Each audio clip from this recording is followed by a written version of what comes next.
Through the ages, our great nation has been littered with power-mad kings. Who told you that? Bloodthirsty queens. I'm gonna knock your block off.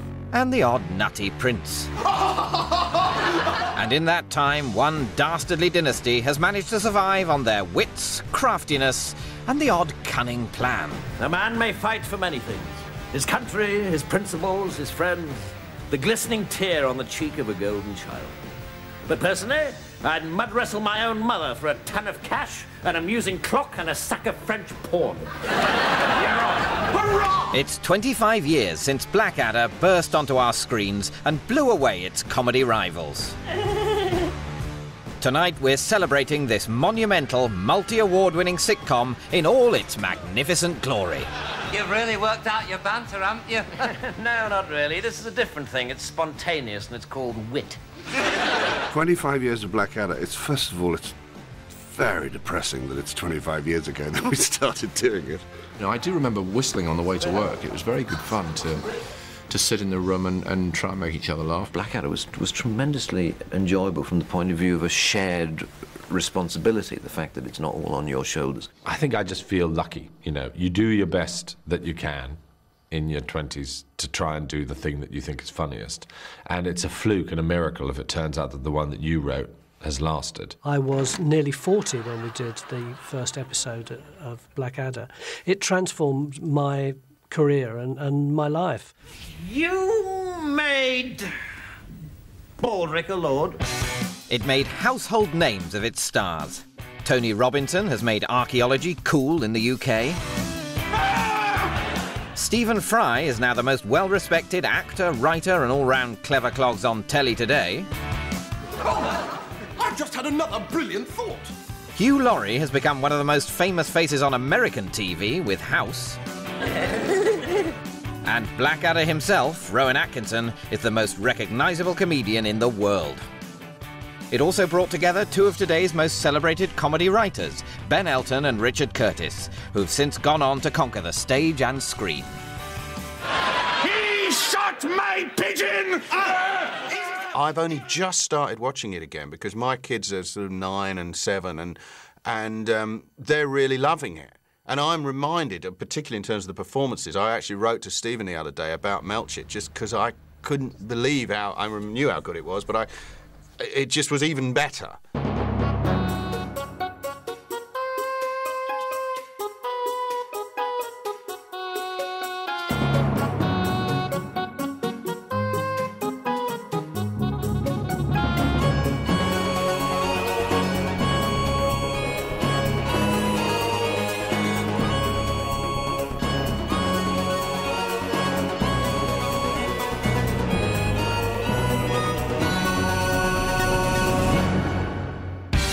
Tonight, we reveal the exclusive inside story of Blackadder from the comedy greats who made this must-see TV. You twist and turn like a twisty-turny thing.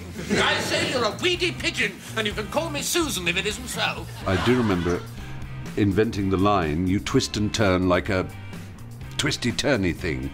And since then, it has become a kind of comedy staple to do that. First, I'm going to have a little drinking, and then I'm going to execute the whole ballet lot of you.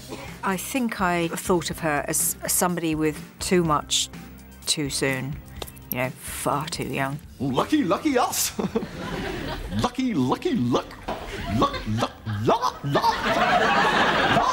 Ben and Richard had written some fantastic jokes and some great opportunities to shout and pull faces, which is sort of what I do, or what I did at the time. I've moved on since then. Oh, yes, I've grown. This epic sitcom spanned a decade and brought 500 years of British history right into our sitting rooms. Edmund Blackadder has been a medieval prince, Hooray! a pompous peer, Get stuffed. a royal pain of a butler, Ta-da! and a conniving captain. We're in the stickiest situation since Sticky the stick insect got stuck on a sticky bun. He's an absolute bully to the people below him and sucks up to the people above him. He was a guy who was out for all he could get. He was sort of on the make. He was a cynic. It's a modern person in the stupidity of ancient times. That it be. Yes, it is, not that it be. They all had in common a belief, a strong belief, almost raised to the pitch of religiosity, that their skin and their well-being was more important than that of anybody else. Tell me, Edmund, do you have someone special in your life? Well, yes, as a matter of fact, I do. Who? Me. And let's not forget his smelly, turnip-loving sidekick called Baldric. Your brain, for example, is so minute, Baldric, that if a hungry cannibal cracked your head open, there wouldn't be enough inside to cover a small water biscuit. Tony Robinson was so great in Blackadder, just so dead pan. Name? Baldric. First name? I'm not sure. You must have some idea. Well, it might be sod off. I've never been offered a comic character on television since that in any way matches up to the comic potential of Baldric. We go behind the scenes with exclusive rehearsal footage of the supremely clever Blackadder team at work. On the contrary, George, we've had plenty of orders. We've had orders for 6 meters of Hungarian crushed velvet curtain material, 4 pilo rice, and 1 chicken tikka masala. And 4 pilo rice and 1 chicken tikka masala, and a cab for a Mr. Redgrave picking up from 14 Arnos Grove, ring top bell. With the passing of the years, and any sort of anguish or difficulty or tiredness or, panic, frequent panic, has sort of melted away. And all I can remember was all the jokes, and the fact how much fun it was to do. And we relive those memorable scenes that marked Blackadder out as one of Britain's best-loved comedies. This book, sir, contains every word in our beloved language. Every single one, sir? Every single word, sir. Oh, well, in that case, sir, I hope you will not object if I also offer the Doctor my most enthusiastic contrafibularities. Contrafibularities, sir? It is a common word down our way. Coming up, a unique insight into how Blackadder was born. Fawlty Towers seemed so perfect to us at that point that the idea of writing a modern sitcom was too demoralising. How it nearly never made it to a second series. Michael Grade had just become controller of BBC One, and he'd taken a look at what was on commission, and he obviously decided he didn't want the Blackadder. And how one of the greatest comedy writing partnerships was created. As far as I know, they never wrote a line together in the same room. Is that Ben would write 3 of each series, and Richard write the other 3, and then they'd swap them over and change about 84% of each other's work. So stay tuned for the exclusive story of Blackadder in all its rotten glory. Very amusing.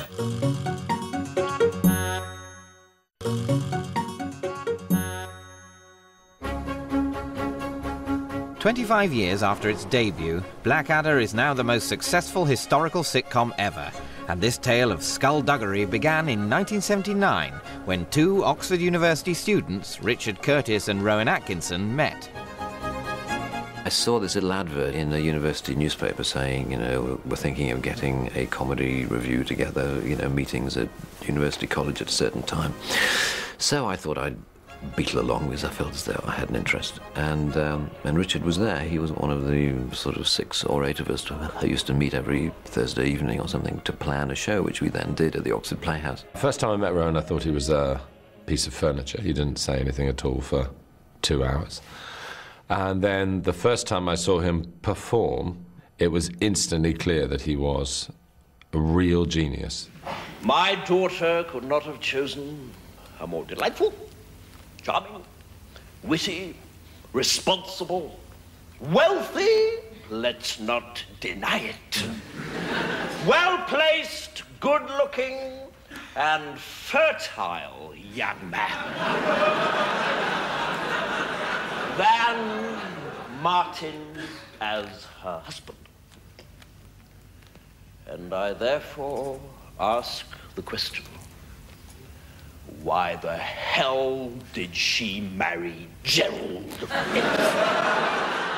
First time I saw Rowan was one of the great moments of my life. I don't mince my words. I was a young Radio 2 producer doing a show called Late Night Extra, and every year we used to go to the Edinburgh Festival and cover the shows there. And me and a young sound recordist called John Whitehall went to see what was billed as the Oxford Review, which I understood originally had 6 or 8 undergraduates in it, but Rowan had decided that they weren't terribly funny, but Richard Curtis was funny, and so the two of them ended up doing the review on their own. And then several years later, when I was starting Not the 9 O'Clock News, obviously he had to be the man.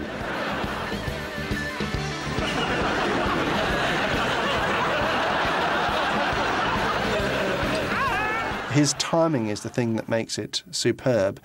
He could time something musically, a mime or an attitude, or there'd be a flicker in his face that would turn something that would be seemingly not very funny, someone playing a scale, into something hilarious.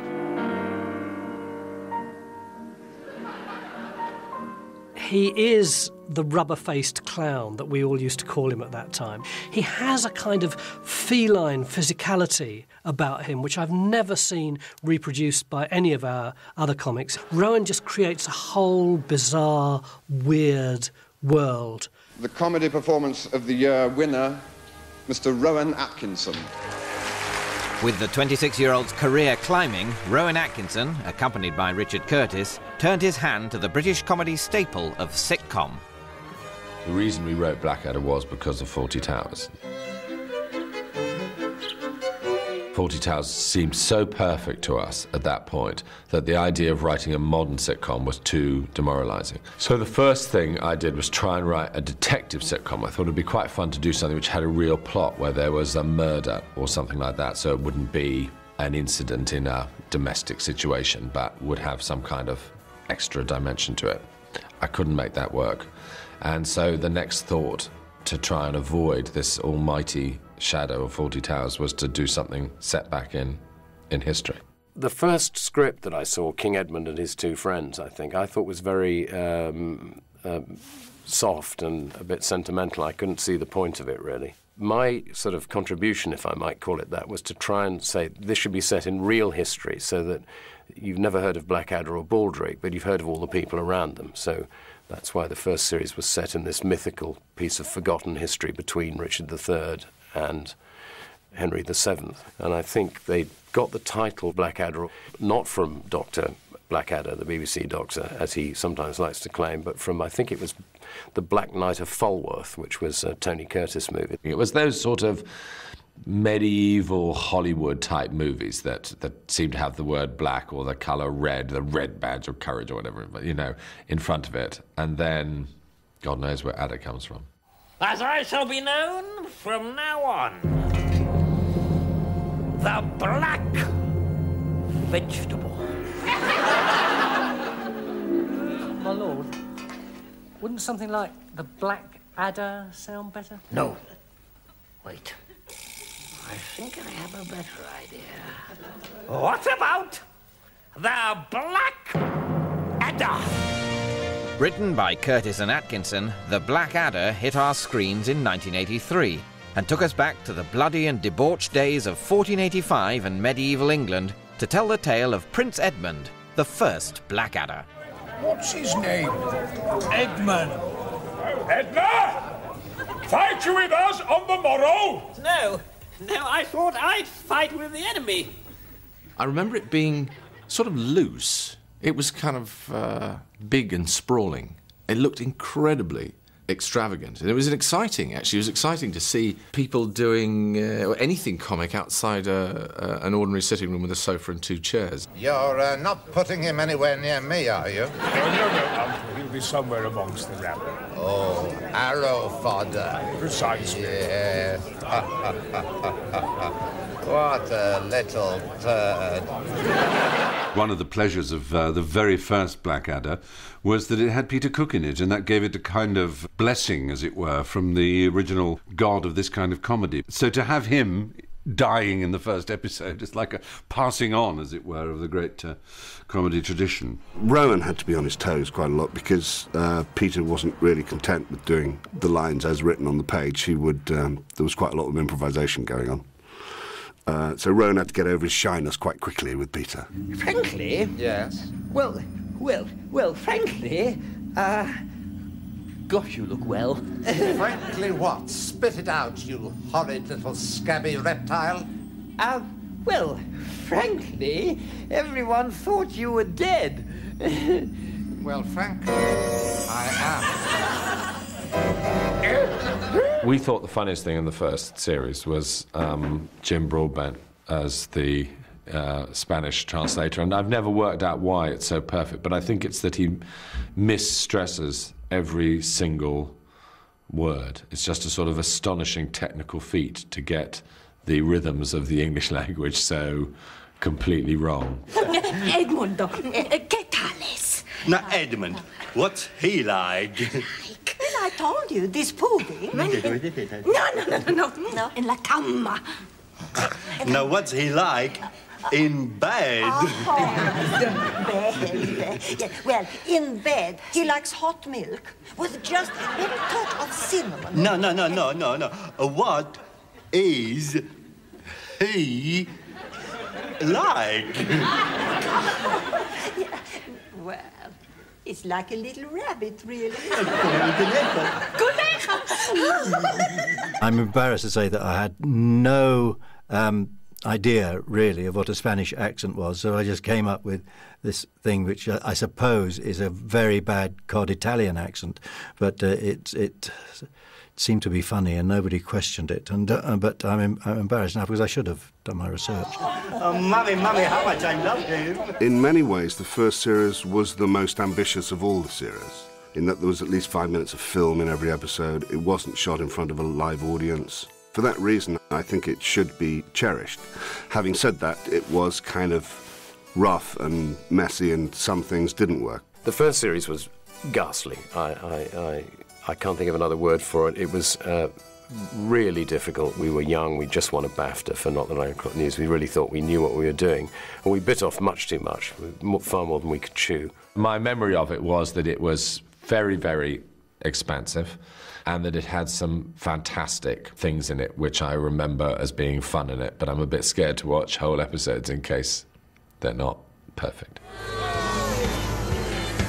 Thin on laughs, and with its star Rowan Atkinson not wanting to co-write a second series, a radical overhaul was needed to stop the Blackadder hanging up his codpiece forever. Enter a 23-year-old motor-mouthed comic. Wow, wacky! It's amazing! Anything can happen on this program, it's fab! I got involved with Blackadder because of Richard Curtis. He'd contacted me with an idea that we should work together after he'd seen The Young Ones. We decided to do a sitcom about Madness, which we actually did try and do, but we came in just a little bit late in Madness's career. At some point, the idea popped into our heads that if we were to do another Blackadder, we should try and write it together. My sort of memory of it is him basically saying, look, it's sort of only half worked. We think we got a lot of it right and a lot of it wrong, and would you like to come in and we'll write it? And of course, I thought, fantastic, the opportunity to write lines for Rowan Atkinson. So we set about writing 6 episodes together. We're safe, and I am a prince of the realm.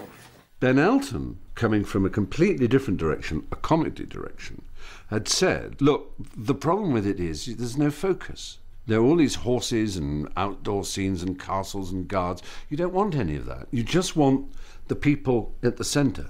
Dear big boy, sail south. As you know, your galleon is always assured a warm welcome in my harbour. So Ben was really keen to reduce it.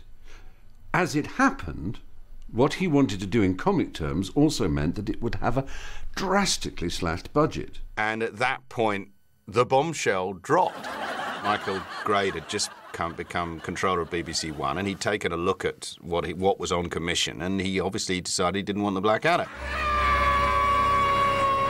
I felt the show was kind of indulgent and a bit lost. But I could see there was something there, and I wanted to do it again, and I laid down the condition that I would do another series, provided they came into the studio with the audience that got the show on its feet, shot it in sequence, and they'd find out what they had, which I didn't think they did on location. My memory is that the scripts were written. They were basically finished, and the decision to go into studio and to avoid the big filmic sort of vibe of the previous series, was one that Richard and I took on day one. The idea that it was a financially canny executive that sort of pushed us back into the studio is not true. I'm pretty sure that Ben's version of events is right, which is that we wrote a new series on spec, that they then made up their minds not to do it. And then when we showed them what we were actually going to do, which was a studio sitcom at half the price with twice as many gags, that they changed their minds. Thankfully, the filthy genes of the Blackadder family bubbled back onto our screens on the 9th of January 1986, a full 3 years after the first series. Lord Edmund, a pompous peer, reappeared in Elizabethan England. That was a terrific joke, wasn't it? Magnificent. They were so naughty. What, my lady? I do know why I wanted to see you, and I just pretended I didn't, and I fooled you. And it worked brilliantly, didn't it? It was terrific, madam. I thank God I wore my corset because I think my sides have split. The first series we thought originally was a funny period. And when that didn't really work and Ben came on board, he said, I hate that period, it's muddy and filthy and horrible, and we should do the Elizabethan thing, which is dead sexy. Hello there. Edmund, you didn't tell me we were expecting guests. And such a pretty one, too. Oh, God. We'd kind of talked Elizabethan period through and come up with a number of things: discovery, disease, tobacco, beheading, that sort of thing. And we felt instinctively we were sort of on the right track for touching certain sort of half-remembered school history memories with people, and yet actually, you know, playing very fast and loose with them. Using textbook history as a backbone, a new Edmund was needed to plot and connive his way through the Elizabethan court. Now the explorers punt off to mumbo-jumbo land, come home with a tropical disease, a suntan and a bag of brown lumpy things. And Bob's your uncle, everyone's got a picture of them in the lavatory. I mean, what about the people who do all the work? The servants. Now me, I'm the people who do all the work. Ben and I sort of went through the vocabulary of the first series and then went through what we knew Rowan could do and decided that someone that sharp and sarcastic would be fun. Between us, we decided to reverse the dynamic and make Baldric the idiot and Rowan the cunning one. Baldric, I would advise you to make the explanation you were about to give phenomenally good. You said get the door. Not good enough, you're fired. But my lord, I've been in your family since 1532. So is syphilis. Now get out. Still to come, we look at the method behind the madness. I know that I was referencing a friend I had at school. Policeman Thomas Walter, it's Bucko to see you, oh matey! And reveal an insight into the writing partnership that would make Blackadder a sitcom legend. I can't imagine I will ever have a more satisfactory or satisfying you know, artistic experience with anyone else.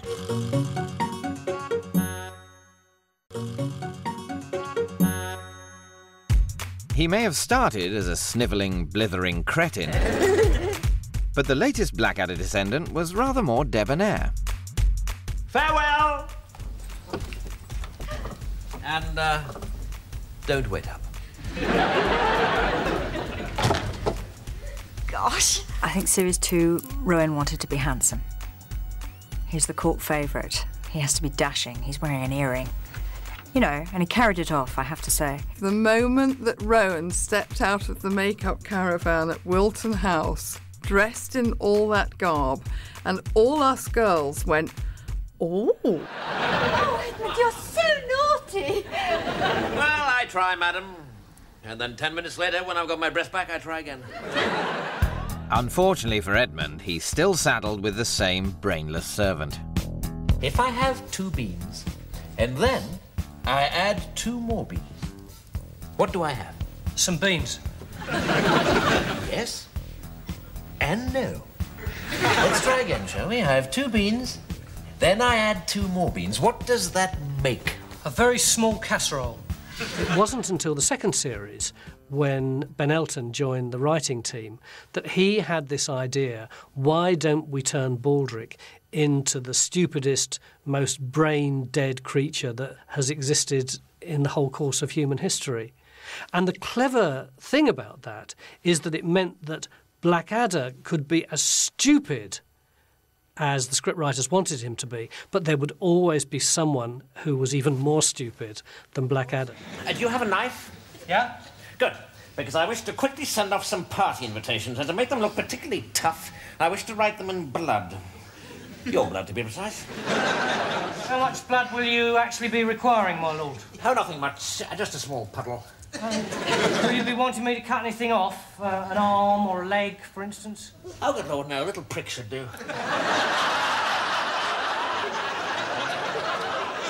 Very well, my lord. I'm your bondsman and must obey. For God's sake, Baldric, I meant a little prick on your finger. I haven't got one there. Oh, forget it. Personally, I think Percy's my favourite character. Oh, but this is Percy, a dimwit I don't seem to be able to shake off. He's like the runt of the litter. You want to kick him just because he's so desperate to please that you just want to go, go away. Simpering twit, wasn't he? He was great, fantastic.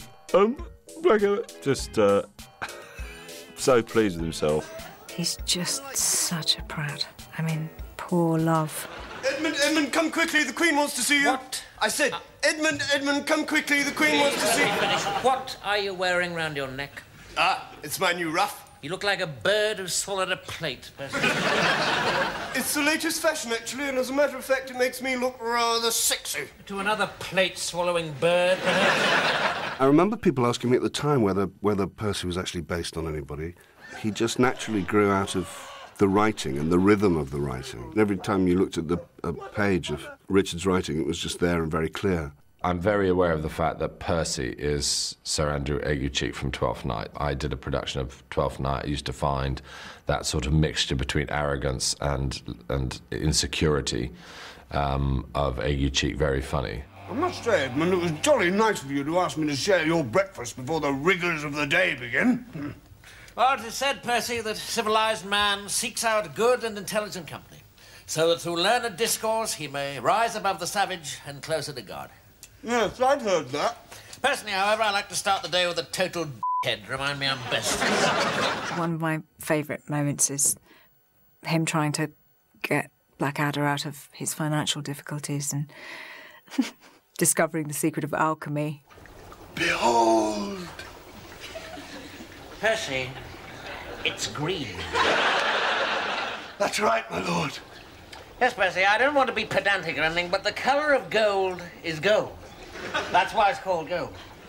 What you have discovered, if it has a name, is some green. Oh, Edmund.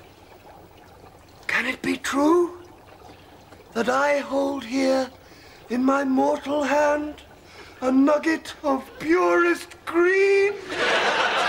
Indeed you do, Percy, except, of course, it's not really a nugget, is it? It's more of a splat. Percy was so thrilled to have created this thing. We could actually probably have made a fortune by creating lots of bits of green and selling them to the public. Maybe I could still do that now.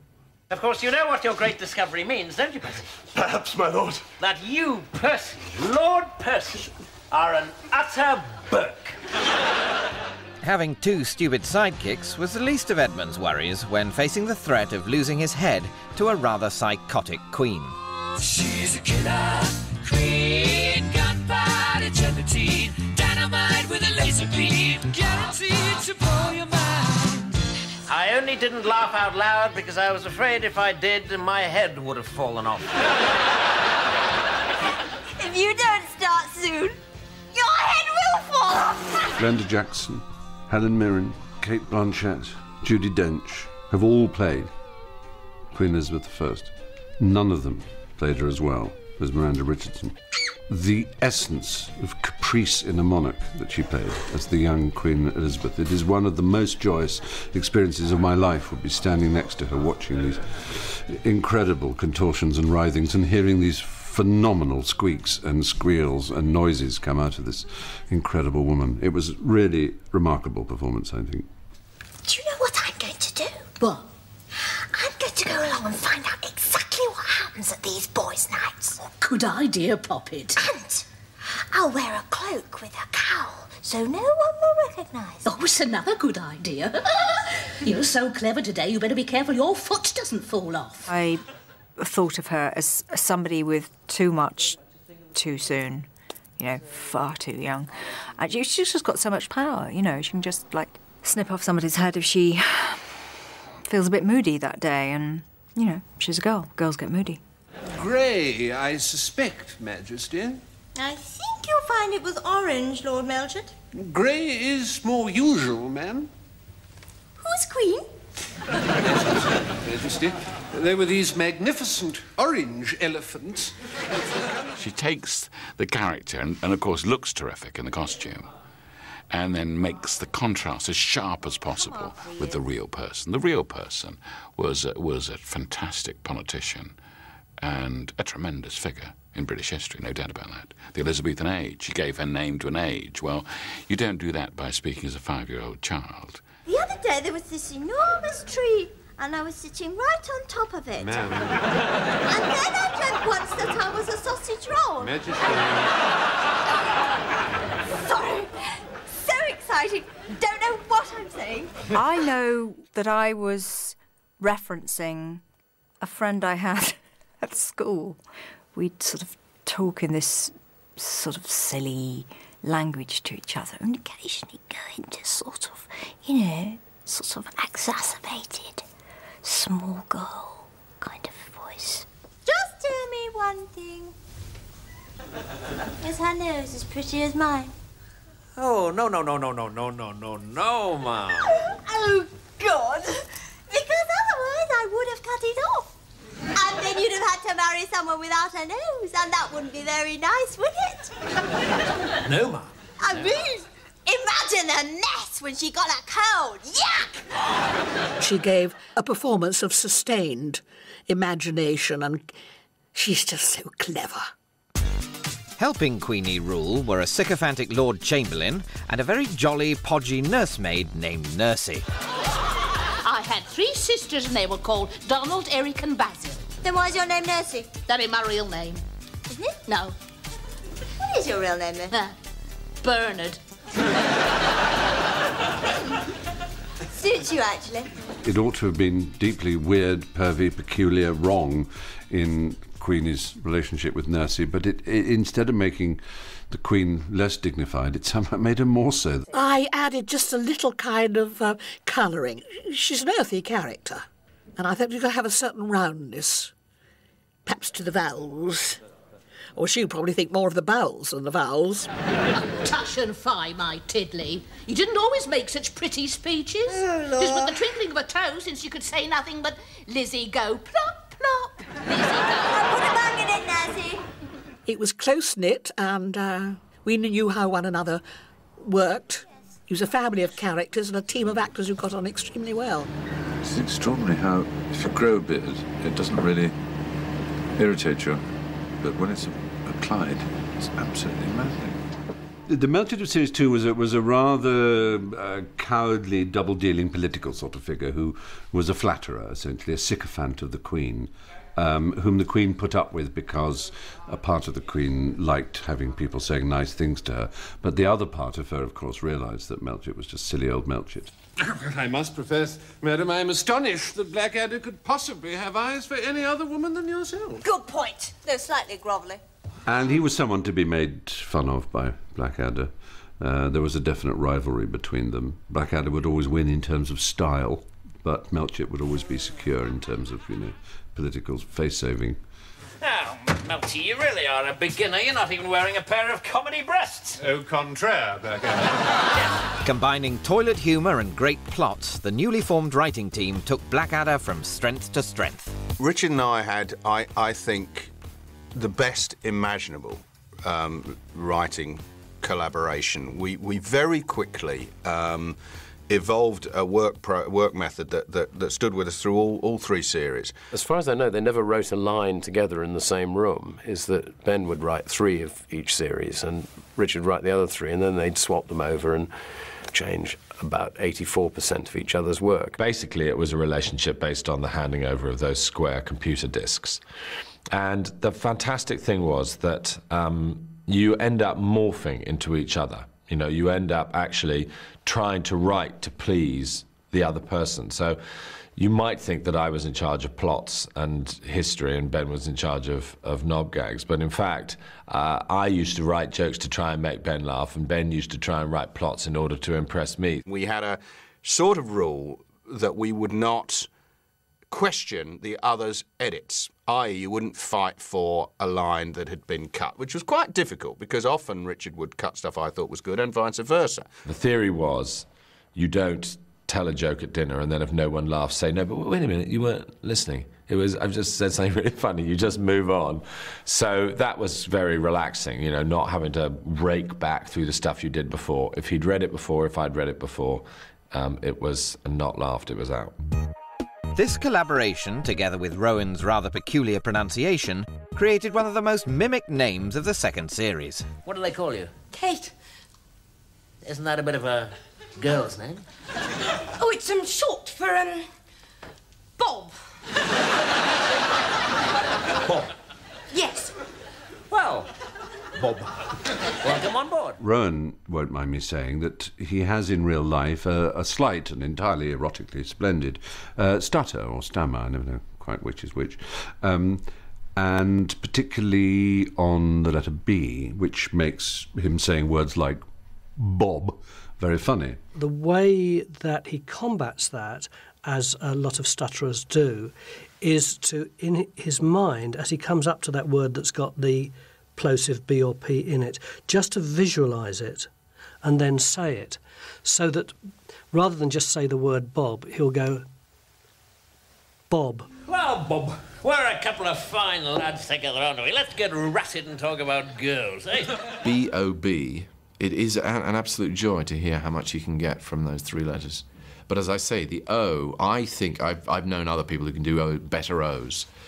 But his B's, beginning and ending B's, unbeatable. I find you curiously pleasant company, young Bob. There was a famous moment in Blackadder where his stammer came to into play, where he had the line, God, it's like Battersea Dogs Home in here, and he got stuck on the Battersea, and he couldn't say it, and we did about 25 takes in front of the live audience, and I got onto the earpiece and said, tell him to say Crufts instead. Woof! God, it's like Crufts in here. And, of course, the audience goes insane. But isn't that brilliant on the part of John Lloyd? What other line is there, except for Battersea Dogs Home? Crufts was the answer. Superb on-the-wing producing. Coming up, the man who not only stole Blackadder's bride, but also stole the best lines. Flash by name, Flash by nature. Rick said, I'm not coming in unless every single line is much funnier than every line that Rowan has in the whole series. And we leap forward in time to when our great nation was ruled by a complete foppish fool. What a pair of trousers! I shall be the belle of the embassy ball.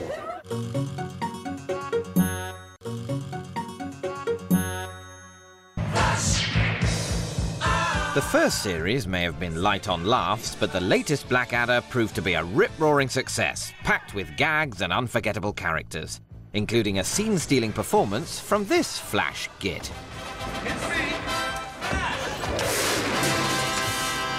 Flash by name, Flash by nature. Of course, I have a particularly fond memory of Rick Mayall's creation of Flashheart. I was working with Rick very closely at the time on The Young Ones and Filthy Rich and Cat Flap, and, you know, it was written very specifically with him in mind, and I thought it was quite brilliant. I remember meeting Rick, and he said, I'll do your Scuzzy series as long as every single line is much funnier than every line that Rowan has in the whole series. Thanks, bridesmaid, like the beard. Gives me something to hang on to. Whenever he arrives in something, he always gives it a good kick out the behind, so everybody has to sort of look up and pay attention and actually look to their own game plan and improve it. All through rehearsal, he played it as the dashing character, but on the night, my goodness, he gave it rock all. And if you look at the scene, you will see that everyone's standing around on that set, looking completely amazed at what's the force of nature that's just arrived. And Melchi! Still worshipping God? My lord. Last thing I heard, he started worshipping me!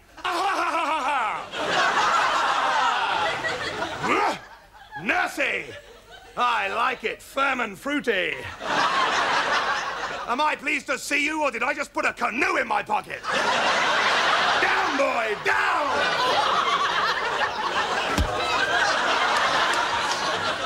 And now, where's this amazing bird? The sheer opposite nature of his character from Rowan's, both in the narrative terms and as performers, made it a fabulous contrast. Two of the most talented comic performers of their day facing off against each other, using their different styles. Rowan just gently stepped back during those weeks and did his homework in private while we indulged Rick's magnificent firework personality. So long, suckers! Next time you get bored of your lives, give me a call, and I'll come round and kill you! Bye, Edmund, and thanks for everything! Hooray! It is customary on these occasions for the groom to marry the bridesmaid. I presume you intend to honour this? I do. Someone once said a very sweet thing to me about liking the second series because of all the E's. And I said, what's that mean? And he said, well, it was Nursey, Queenie, Melchi, Percy, that it was the cosiest of series, that they were really like a family, and a family that played with each other and teased each other and everything like that. And I think there is a warmth about that series which makes it unique.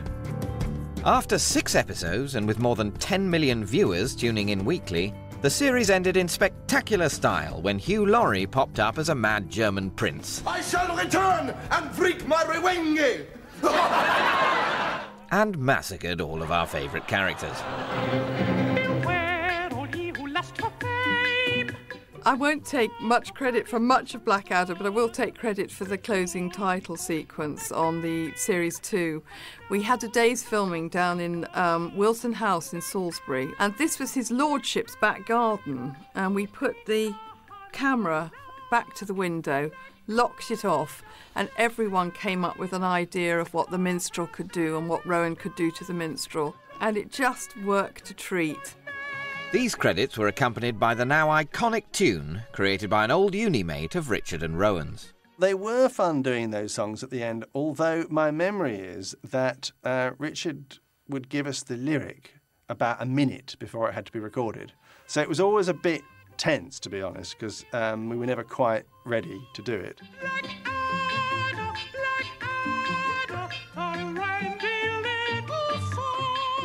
I feel slightly nostalgic about it because these days you couldn't do that.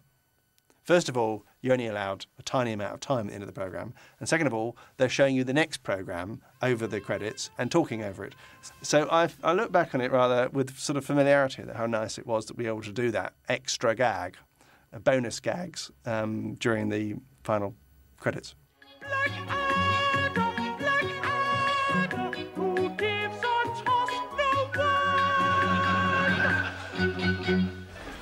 Ta-da! By 1987, the next reincarnation of Blackadder had not only slipped down the social scale from lord to butler. Something wrong, Mr. B? I'm just about headed up to here with that, Prince. One more insult and I'll be handing in my notice. Oh, does that mean I'll be butler? But had lost his faithful and dim-witted friend, Lord Percy. The idea of it being fun and friends together making something, you know, that we'd enjoy even if other people didn't, had snowballed into such a huge success that I felt it was getting in the way of my of the public perception of me and my perception of myself as an actor, and I didn't want it to overpower other things I was doing. When I heard that Tim wasn't going to do it, you think, oh dear, this is a bit of a disaster, because he'd become so much part of the second series. And if Tim had wanted to do the third series, and had he been free, he might well have played the Hugh Laurie part. But there's always an advantage to it. Actually, in some ways, Hugh Laurie's character is a sort of Percy, similar sort of twittish type. We took Percy, who hadn't been clever, and scooped out the final teaspoonful of brains and presented Hugh Laurie. We now find ourselves in 18th century England during the reign of Mad King George III and his dotty son, the Prince Regent. I was conscious of filling the great Tim McInerney's shoes, and that's and he takes about, in comic terms, takes a size 22. He's very big-footed comically. I suppose George was sufficiently different, rather than being a sidekick of Blackadder's, he was his, the actual dynamic of it was different. Oh, Blackadder! Blackadder! Your Highness. What time is it? 3 o'clock in the afternoon, Your Highness. Oh, thank God for that. I thought I'd overslept. Ben and Richard had written some fantastic jokes and some great opportunities to shout and pull faces, which is sort of what I do, or what I did at the time. I've moved on since then. Oh, yes, I've grown, matured. But at the time, that was, shouting was very good fun, very enjoyable. Marry? Never. I'm a gay bachelor, Blackadder. I'm a roarer, a rogerer, a gorger, and a puker. I can't marry. I'm young. I'm firm-buttocked. I'm broke. Well, yes, I suppose so. I find shouting very easy. Talking quietly, I find extremely difficult. I mean, not now, but, in front of an audience, it just makes me want to shout. I think it's nerves. Hugh wears his heart on his sleeve. He doesn't conceal anything. If Hugh is nervous or depressed, you see it. It's all over him, Hugh would be beating himself up, going, oh, God, I'm so unfunny. I'm the least funny person in the world. They must throttle him on the house, mustn't they? Now, come on, Blackadder, let's get packing. I want to look my best for those fabulous French birds. He never thinks he's good enough. But really, honestly, I think the Prince is just such a fantastic buffoon. And he's so consistently buffoon-like in the characterisation. He works a treat. I think Hugh is being a little self-deprecating there. Honestly, Blackadder, I don't know why I'm bothering to get dressed. As soon as I get to the naughty Hellfire Club, I'll be debagged and radished for non-payment of debts. Radished, sir? Yes, they pull your breeches down and push a large radish. Yes, right yes. There's no need to hammer it home. As a matter of fact, they do often... No! I thought he was dreadful. I thought I couldn't bear watching... No. I thought it was brilliant, and I thought it worked terribly well, and it wasn't the same as Percy anyway. Hugh's Prince Regent, I think, perhaps, should be celebrated more. I mean, a truly brilliant performance of a foppish Regency idiot. Thank God you're here! We desperately need you! Oh, me, sir? Mr. Thicky Black Thicky Adder Thicky. Oh, yes, Mr. Hopelessly Drivelly Can't Write for Toffee Crappy Butler Weed. Yes. Mr. Brilliantly Undervalued Butler who hasn't had a raise in a fortnight. Take an extra 1,000. Guineas? Per month? All right, what's your problem? Underlying all this stupidity, there's a desperate loneliness.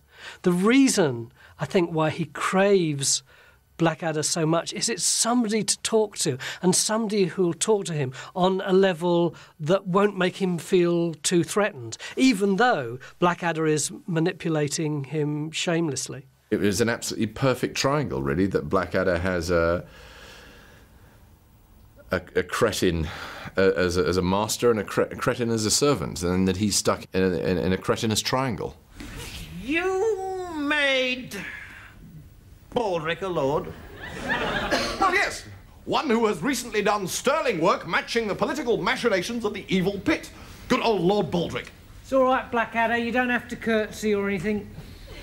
Sir, might I let loose a short, violent exclamation? Oh, why, certainly. Damn! Even though Edmund is reduced to serving and saving the skin of a bumbling Prince Regent, he does have his faithful dog's body to bully. Sir, poor little Mildred the cat, what's he ever done to you? It is the way of the world, Baldric. The abused always kick downwards. I'm annoyed, and so I kick the cat. The cat pounces on the mouse, and finally the mouse bites you on the behind. Baldric puts up with all the physical and mental torture that he receives from Blackadder because he thinks that's the way of the world. He suffers pain and he accepts it because that's what people do to people like Baldric. He doesn't notice it most of the time. It takes a very long time for pain to get from any part of his body up to his brain. And by the time it gets there, it's tired and doesn't really register very much. What do I do? Nothing. You are last in God's great chain. Unless, of course, there's an earwig around here that you like to victimise. However, for all his stupidity, Baldric did come up with the show's only catchphrase. Don't worry, Mr. B. I have a cunning plan to solve the problem. Yes, Baldric, let us not forget that you tried to solve the problem of your mother's low ceiling by cutting off her head. Ben Elton wrote this line, which was, "I have a plan," for me. And I said, can I not say I have a cunning plan? Because that way, I have a plan is rather a flat line, but I have a cunning plan. You dwell on it. It's so exciting, it's so sexy, this plan, that it's bound to be fantastically good. Am I jumping the gun, Baldric, or are the words, "I have a cunning plan," marching with ill-deserved confidence in the direction of this conversation? Certainly are. Well, forgive me if I don't jump up and down with glee. Your record in this department is not exactly 100%. So what's the plan? We do nothing. Yep, it's another world beater. The phrase "I have a cunning plan" seems to have lasted. I always feel a sort of strange sense of warmth when I use it in a letter, because I think, oh, I'm allowed to. Some people would get bored when they had that called to them in the street 10 times a day, but it never fails to amuse me. The Duke of Wellington! A familiar face from the second series reappeared to fill a rather large pair of Wellington boots. Take my hat at once, sir, unless you wish to feel my boot in your throat, and be quicker about it than you were with the door. Yes, my lord. I'm a duke, not a lord. There wasn't even a part for me in all of Blackadder the Third, but they did offer me this part of Wellington in the last episode, which I was delighted to play, and especially as it involved hitting Hugh Laurie, which is a thing that I had become very expert at. I remember him arriving to do this, the violent stuff, the slapstick stuff, with some trepidation, because I've done things with Stephen before, physical things. He has punched, you know, where he's had to act punching me, and he's acting, well, how can I put it? He's punched me, basically. He's just punched me. As anybody who's ever done that kind of slapstick knows, the skill is not in the person punching or throwing the slap. It's always in the person receiving it. Anyone can do that or that. It's the timing of your ow. And Hugh is an absolute genius at being hit. And something about those enormous blue lagoons of eyes and their sorrowfulness makes it all the funnier, because he doesn't really understand why he's being hit. Oh, Helen Buckshot, here's that tiresome servant of yours again. Oh, budge up, budge up. How dare you sit, sir, in the presence of your betters? Get up! Oh, Christ, yes, I forgot. You speak when you're spoken to. Unless you'd rather be flayed across a gun carriage? Well... Sir, I fear you have been too long a soldier. We no longer treat servants that way in London society. Why, I hardly touched the man. I think you hit him very hard. Nonsense! That would have been a hard hit. I just hit him like that. No, sir. A soft hit would be like this. Whereas you hit him like this.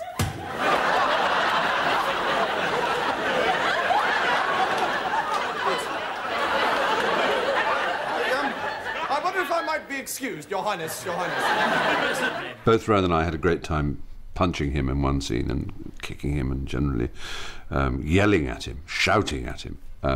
Very enjoyable. Coming up, Blackadder is given the ultimate accolade by the BBC. Your series has made it if you are asked to do a 1 hour Christmas special. Humbug! Humbug, Mr. Baldric. Oh, thank you very much. And an exclusive glimpse into the rehearsal rooms where the Blackadder magic was created.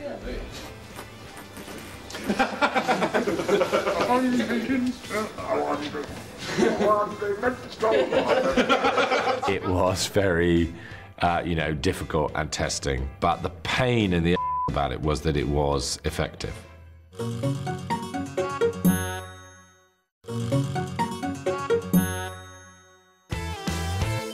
Medieval madness, Elizabethan glory, and Regency pomp. Tally-ho, Blackadder!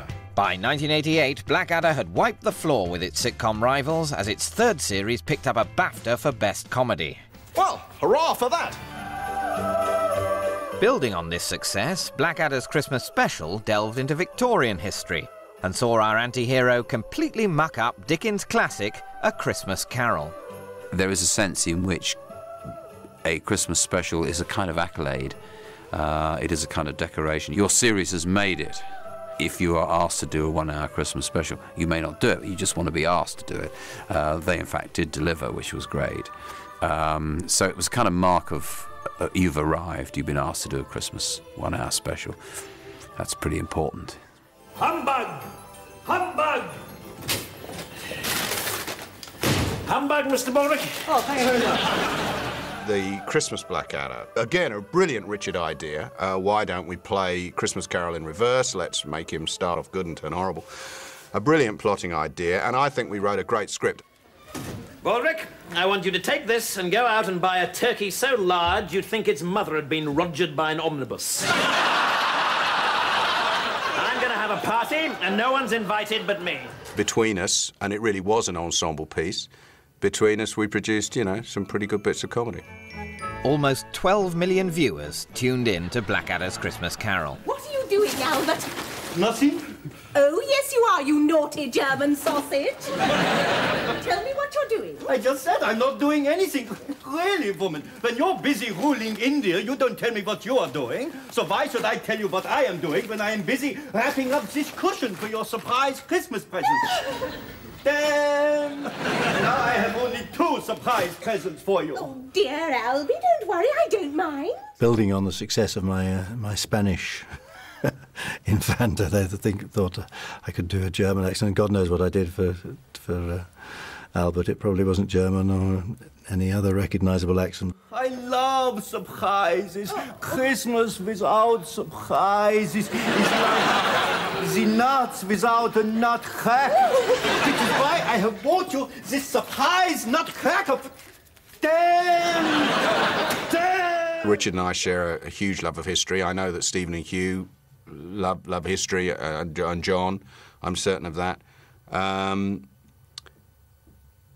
I think it gave us a rich. I think history gave us a rich comic, smorgasbord to pluck from. Blackadder is a bit like taking a bunch of guys who kind of got history GCSE and just letting them run wild with a budget and lots of really good actors right the way through British history. Although they went to enormous lengths to construct this historical setting, and the props and the incidents and the backdrop are historical.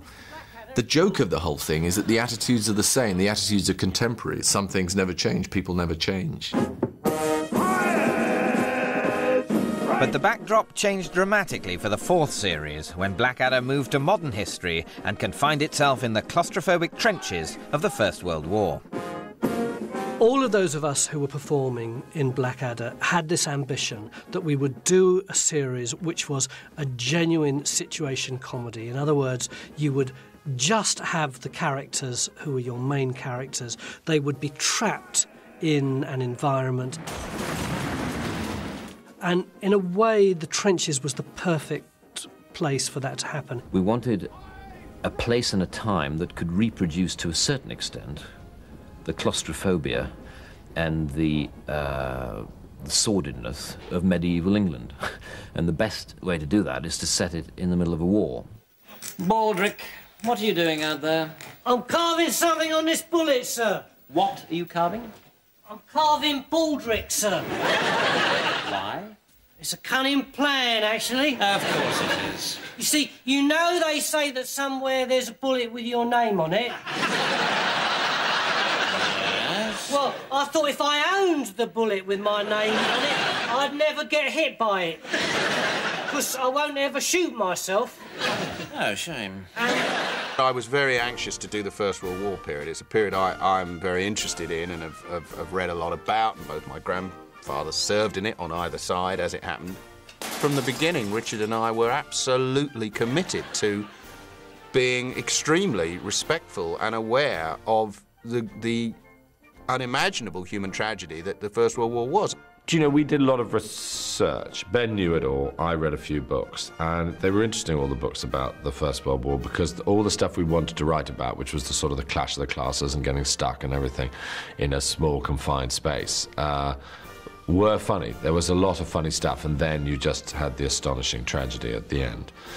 So we felt it was okay on the condition that we ended the series the way we ended it. That was the feeling, that it was quite true, but it had to be very harsh at the end.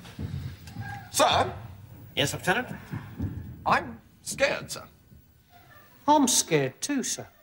I mean, I'm the last of the tiddly-winking leapfroggers from the golden summer of 1914. I don't want to die. Really, not over keen on dying at all, sir. How are you feeling, darling?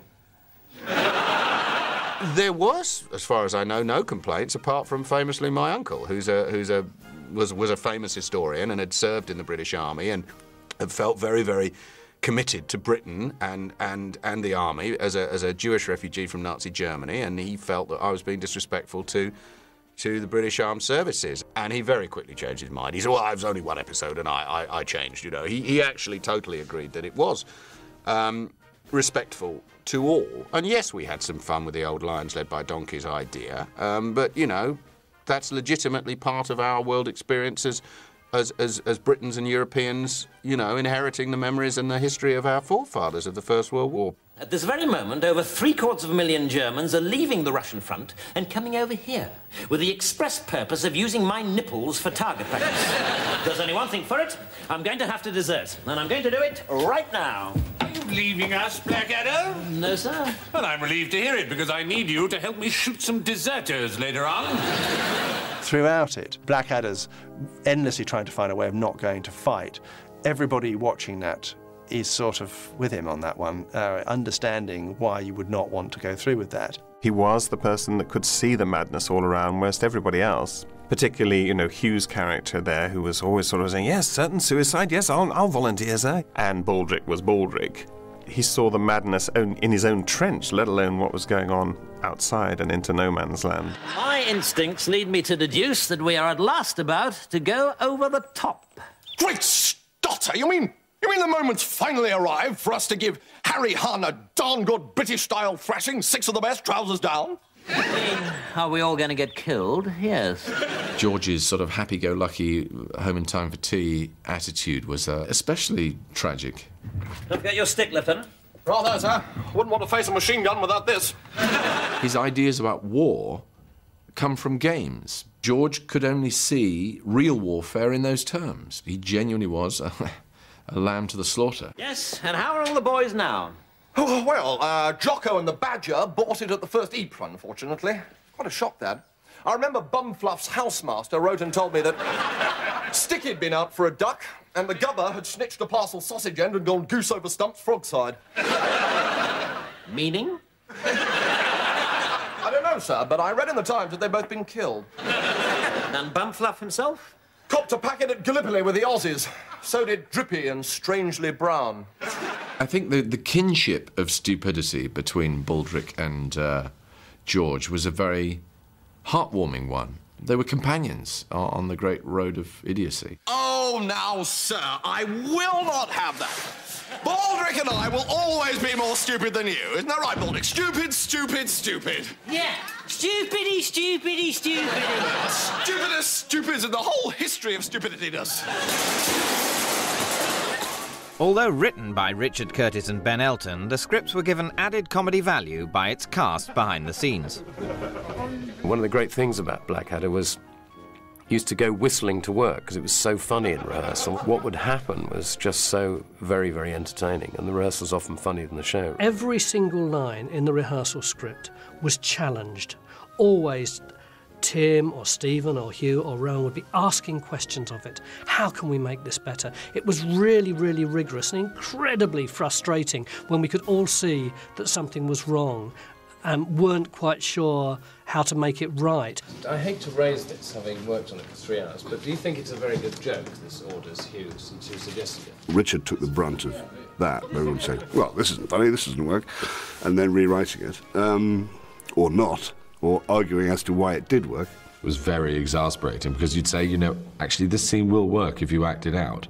It's a scene about one person talking very loud to a person on a balcony while another person whispers to them, and you won't be able to understand the scene until we actually do it like that. And they'd say, no, but surely he should say this thing about that and the other. So sometimes it was frustrating because the actors didn't get on their feet as much as you'd like. No, hang on, there's something wrong here. Because surely, if you're ordering a cab for a Mr. Redgrave, from Arnos Grove in that case, it should be rather than to Arnos Grove. I thought it was Mr. Redgrave who was ordering the cab. When in fact, what you're saying is that Mr. Redgrave is the person who's going to be picked up and who's on the top bell. Yes. Sorry,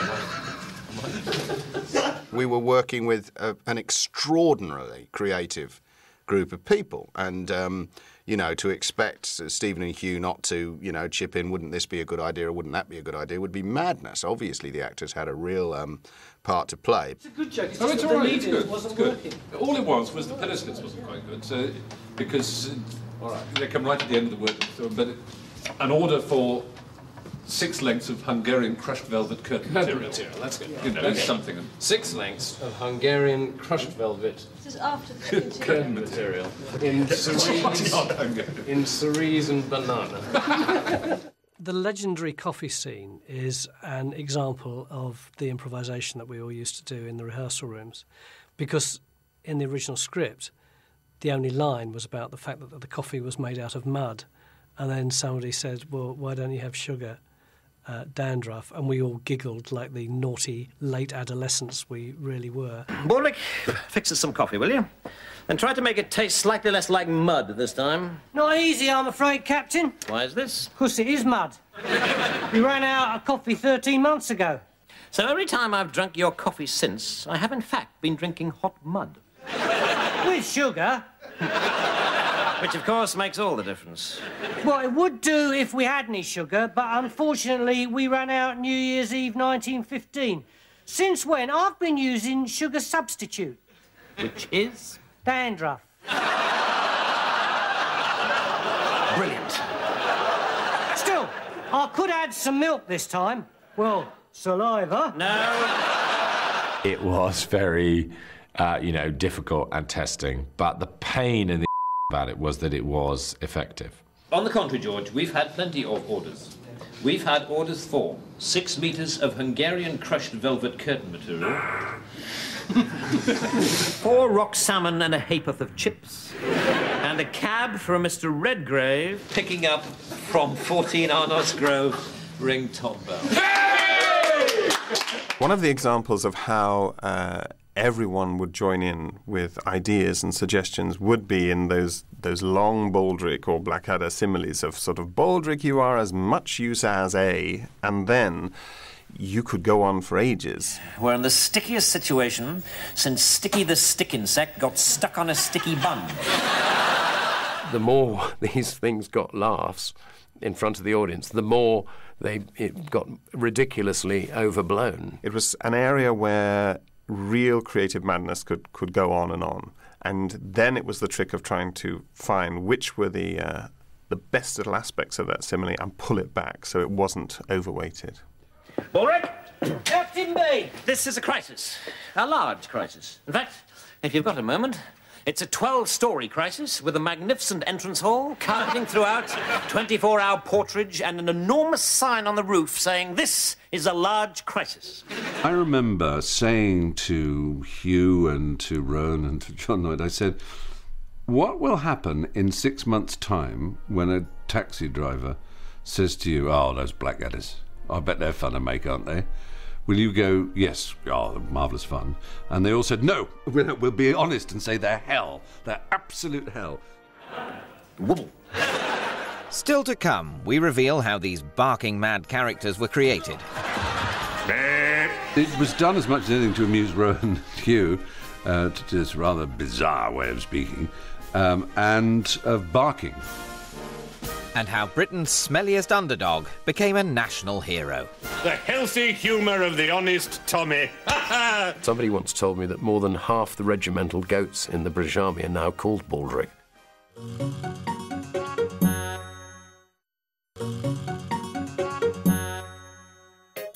Over 4 series, the Blackadder family have fumbled their way through history. The latest conniving kinsman is desperate to flee the trenches. I'm going to have to desert, and I'm going to do it right now. And escape the commands of a totally incompetent general. What have we here? Name? Permission to speak? Baldric, sir. Oh, tally-ho, yibbity-dap and zing-zang spillit. Looking forward to bullying off for the final chucker? Permission to speak? Answer the General, Baldric. I can't answer him, sir. I don't know what he's talking about. Are you looking forward to the big push? No, sir, I'm absolutely terrified. The healthy humour of the honest Tommy. The Melchett in Series 4 was a very different character to the one in 2. He was much, much more aggressive, much more insane, much more powerful. He was really, for almost the entire series, the source of power. And he represents the absolute insanity of the war. Our battles are directed, sir. Well, of course they are, Blackadder, directed according to the grand plan. Would that be the plan, to continue with total slaughter until everyone's dead except Field Marshal Haig, Lady Haig, and their tortoise, Alan? Great Scott! Even you know it! With Stephen playing General Melchett, he had this madness in the character, and so he started to develop the madness. And that sometimes just came out as being extraneous noises that he would put on at the end of a sequence. So he'd say, right, off we go, Blackadder, and then that would be off. And he'd move out, and you think, what was that?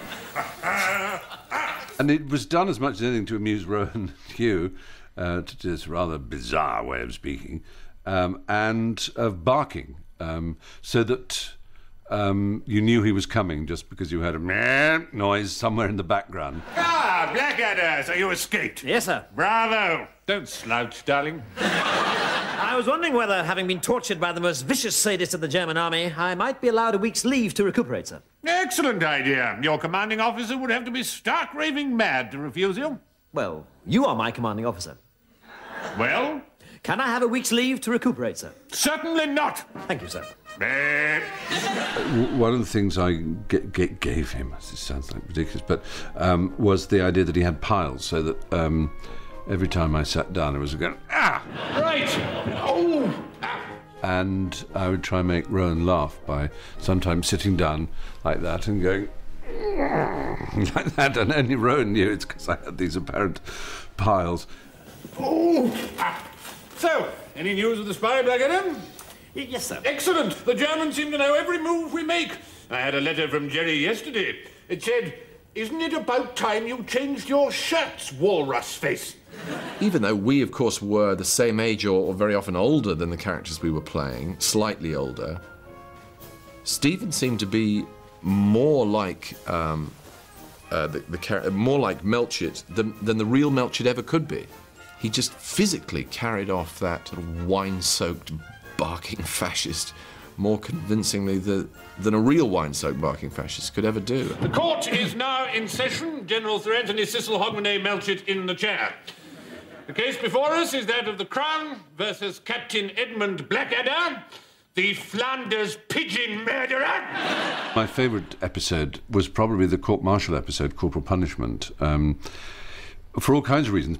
Personal ones, it was one of the best ones to play Melchett in. He had the full range of shuddering emotions. The Lear-like, I like to think, response to the death of his favourite pigeon, Speckled Jim. General, did you own a lovely, plump, speckly pigeon called Speckled Jim, which you hand-reared from a chick and which was your only childhood friend? Yes. Yes, I did. And did Captain Blackadder shoot the aforementioned pigeon? Yes, he did. Can you see Captain Blackadder anywhere in this courtroom? That's him! That's him! That's the man! Ah! No more questions, sir. Splendid, excellent, first class. Aiding General Melchett is the pencil-pushing staff officer, Captain Darling. What do you want, darling? The reincarnation of Percy as Kevin Darling was masterful. The whole idea of doing the fourth series, I mean, it took a great deal of thought, as far as I was concerned, but doing Darling was a kind of a way of hoping people might forget a little bit about Percy. Come on, darling, just give me an application form. It's out of the question. This is simply a ruse to waste 5 months of training, after which you'll claim you can't fly after all because it makes your ears go pop. Come on, I wasn't born yesterday, Blackadder. More's the pity, we could have started your personality from scratch. To play Darling, who hated Blackadder and throughout the series wanted him to go on the front line and be killed, it's quite extreme, and would love when he was in a position to mock and ridicule him, was great. Good luck, Blackadder. Well, thank you, darling. And what's your big job here today? Straightening chairs? No. In fact, I'm appearing for the prosecution. I wouldn't raise your hopes too much. You're guilty as hell. You haven't got a chance.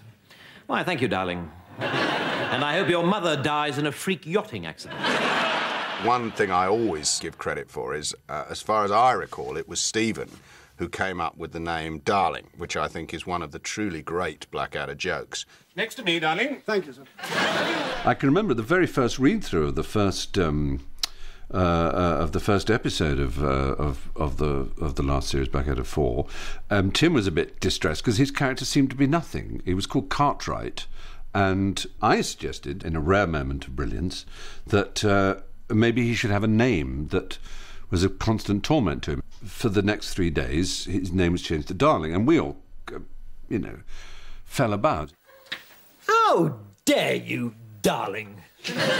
And then I remember we actually had a vote and said, look, is this Darling joke going to run very dry, and is it going to seem really embarrassing after the 3rd episode, or will it sustain? And Tim said, no, please let me keep it. Because Tim, being the wonderful actor he is, he knew how to play someone who all his life had been called Darling in a sarcastic way. We thought the name Darling was funny, but it really didn't occur to us that people would pick it up in the way that they did, which is very stupid of us, obviously. But the idea that in every single scene, whenever Melchett called me Darling, that there was a double entendre there. We just thought it was a silly, embarrassing name. We didn't realise what it would mean for the other character. What is the matter with you today, darling? I'm so sorry, Blackadder. Come on, darling, we're leaving. The fact that Tim was able to play a sort of annoyance at his own name. He sort of twitched at the use of his own name as if it's still, it was a dagger in his ribs. The twitch stayed with me for months, actually. It was really difficult. I mean, I did actually get quite scared that it was never going to go. I'll deal with this, darling. Delicate touch needed, I fancy. The scene when Melchett is getting ready for dinner with Georgina, who is, of course, Hugh Laurie anyway, and the whole misunderstanding of him practicing his speech to her and calling her darling, but at the same time I think he's talking to me, I think is brilliant. I think it's a fantastic piece of writing. God, it's a spankingly beautiful world, and tonight's my night. I know exactly what I'll say to her. Darling. Yes, sir? I don't know, sir. Well, don't butt in. Sorry, sir. I want to make you happy, darling. Well, that's very kind of you, sir. Will you kindly stop interrupting? If you don't listen, how can you tell me what you think? I want to make you happy, darling. I want to build a nest for your 10 tiny toes.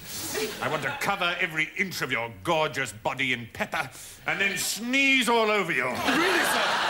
I must protest. What is the matter with you, darling?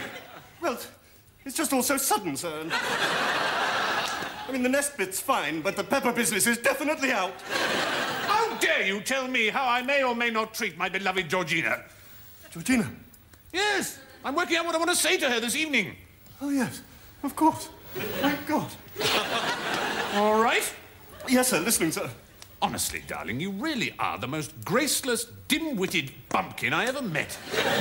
I don't think you should say that to us. One of the things I love about Series 4 is that, strangely, I think Baldrick gained meaning. He'd just been a fool and a butt the whole way through. But there was a remarkable thing I think happened right at the end of that series when he did suddenly seem to represent the working man. We've been stuck here for 3 flipping years. We haven't moved. All my friends are dead. My pet spider, Sammy. Katie the worm. Bertie the bird. Everyone except Neville the fat hamster. I'm afraid Neville bought it too, Baldric. The Baldric is the hero, really, because wherever you go, every school or organisation, every company, every shop, whatever, has got a Baldric. They just loved that character. Baldric, I love you. There's such affection for Baldric. It's quite amazing. I spy with my little eyes something beginning with M. Oh,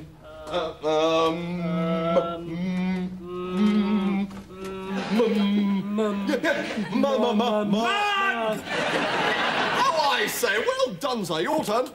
I spy with my bored little eye something beginning with T. Breakfast.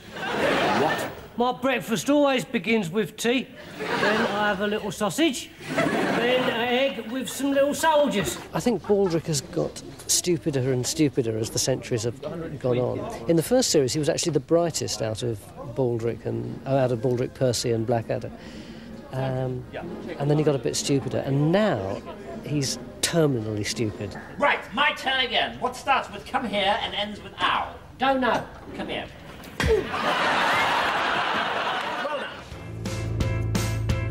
Who would have thought that this smelly, turnip-loving sidekick would become the nation's favourite underdog? Even the armed forces fell for Baldric and Blackadder. It does seem to be the case that the army, or at least an awful lot of people in the army, love the 4th series. And I think that's probably because it expresses a part of their experience which isn't allowed to be expressed. You've got it! Well, if I've got it, you've got it too, now. Blackadder was so funny because it reflected so many aspects of army life. So many of the words now have gone into sort of army vocabulary, and we use them on operations, for example. Wibble wobble. Cunning plan. We use them all the time. I used them all the time when I was in Bosnia or in Northern Ireland. In the first Gulf War, many of the emplacements and headquarters buildings around Iraq were named after characters in Blackadder. There's the Melchett Lines and the Baldric Lines and so on. And somebody once told me that more than half the regimental goats in the British Army are now called Baldric. So that's rather an honour. Right, so what do we do now? Shall I do my war poem? How hurt would you be if I gave the honest answer, which is, no, I'd rather French kiss a skunk? So would I, sir. All right, fire away, Baldric. Hear the words I sing. War's a horrid thing. So I sing, sing, sing. Ding-a-ling-a-ling. Bravo! Yes! Yes. Well, it started badly, and it tailed off a little in the middle, and the less said about the end, the better. But apart from that, excellent. Oh, shall I do another one then, sir? No, we wouldn't want to exhaust you. No, don't worry, I could go on all night. Not with a bayonet through your neck, you couldn't. This one is called The German Guns. Oh, spiffing! Yes, let's hear that. Boom, boom, boom, boom. Boom, boom, boom. Boom, boom, boom, boom. Boom, boom, boom. How did you guess, sir? Say, sir, that is spooky. I'm sorry, I think I've got to get out of here. I just had a touching thing the other day. I went to my son's, I think I might have even been judging a poetry competition at my son's school. And one of the boys, they were doing, you know, Rudyard Kipling and Roger McGuff and lots of other serious, long poems. And then one of the boys stood up and said, this poem is called War by S. Baldric, and just said boom 10 times. Boom, boom, boom, boom. I've forgotten the rest of it. Still to come, an insight into how one of the greatest scenes in sitcom history was created. I just cried. partly because it was so beautifully done. It was as well done as any scene like that in a drama. And you're also saying goodbye to your character at the same time. And Blackadder leaps to the big screen. The final guest of honour arrived at the Dome. Many of the crowds have been here for up to 36 hours waiting for this moment, but I'm sure they won't be disappointed.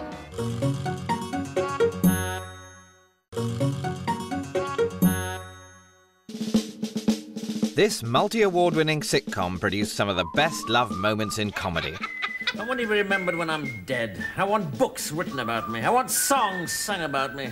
And then hundreds of years from now, I want episodes from my life to be played out weekly at 9:30 by some great heroic actor of the age. But perhaps the finest and most poignant episode was saved until last. Hello, the Somme public baths. No running, shouting, or piddling in the shallow end. Ah, Captain Darling. Tomorrow at dawn. Oh, excellent. See you later, then. Bye. The luxury of the final episode is that we were allowed to start to play with emotion, and we made an effort to do that. Clearly, the atmosphere of the last episode was deliberately thought-provoking. I mean, the whole idea you have to be mad to be in it. And I hope that the tone was set, not just by the script, but by the fantastic performances. Captain Darling. Captain Blackadder. Here to join us for the last waltz? Yes. Tired of folding the General's pyjamas. Well, this is splendid comradely news. Together we'll fight for king and country and be sucking sausages in Berlin by tea time. Did feel immensely sad at times, immensely sad. Sad that these characters who we all liked were going to die, but sad because we were representing the deaths of, you know, even for comic effect, we were representing the deaths of many hundreds of thousands of people. Don't forget your stick, Lieutenant. Rather, sir. Wouldn't want to face a machine gun without this. Someone in Rowan's office once told me that 93% of the mail that he got, I can't believe he even got 100 letters, but anyway, 93% of the mail they got was about the final 5 minutes. And I do think it was one of those lucky occasions where we got it mainly right, and where each of the little lines that come before they go over the top has a particular point to do with defeatism and optimism, and then the final twist when he says it's the end of the war and it's 1917, and you know that's not right. Listen, our guns have stopped. You don't think... Maybe the war's over. Maybe it's peace. Oh, hurrah! The big knobs have got round the table and yanked the iron out of the fire. Thank God. We lived through it. The Great War, 1914 to 1917. Hip, hip, hooray! I'm afraid not. The guns have stopped because we're about to attack. Not even our generals are mad enough to shell their own men. They think it's far more sporting to let the Germans do it. The icing on the cake, if such a sort of naff expression could be used for such an intensely moving bit of television, was this brilliant freeze frame and fade to poppies. Absolutely. I mean, I think John and Richard, between them, Richard Bowden, produced, you know, one of arguably the greatest or one of the greatest moments in the Blackadder. That scene came out by accident because we built this enormous set in the other studio and the actors went over the top in pitch darkness with pyrotechnics going off, and it wasn't a very good take. So I just got on to the PA and said, they've got to do a take two. And Rowan got on the line. He said, I'm sorry, we're not going to do that, John. I said, what do you mean you're not going to do it? He said, it's really the most frightening thing I've ever done. And we all agreed, we're not going to do it. I'm very, very sorry. And clicked off the mic. So I turned to Richard, the director, and go, blimey, this is a disaster, because it was going so well. It was so good. The acting was so good in that episode. And we've got this awful end, which doesn't work. When we came to the editing of the show, we then started investigating with slightly slow motion, and that we would then freeze the slow motion of them going across no man's land with the explosions. It was very poignant, very moving, and I had always had an image in my mind from the First World War of the poppy fields. Richard Bowden went up to the news library in the BBC and found a still of a poppy field. And as I mixed between the shots, just to sort of, you know, just see what it looked like, it it was a yes immediately. This was a moment. Good luck, everyone.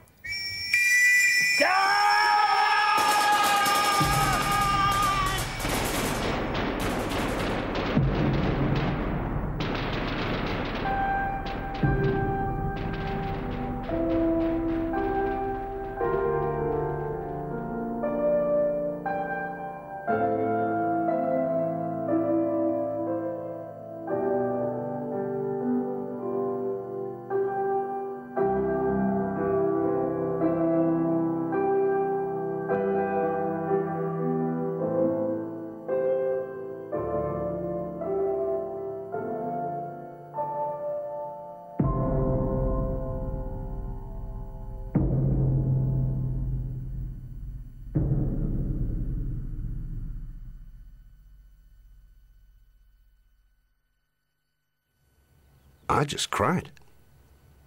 Partly because it was so beautifully done. It was as well done as any scene like that in a drama.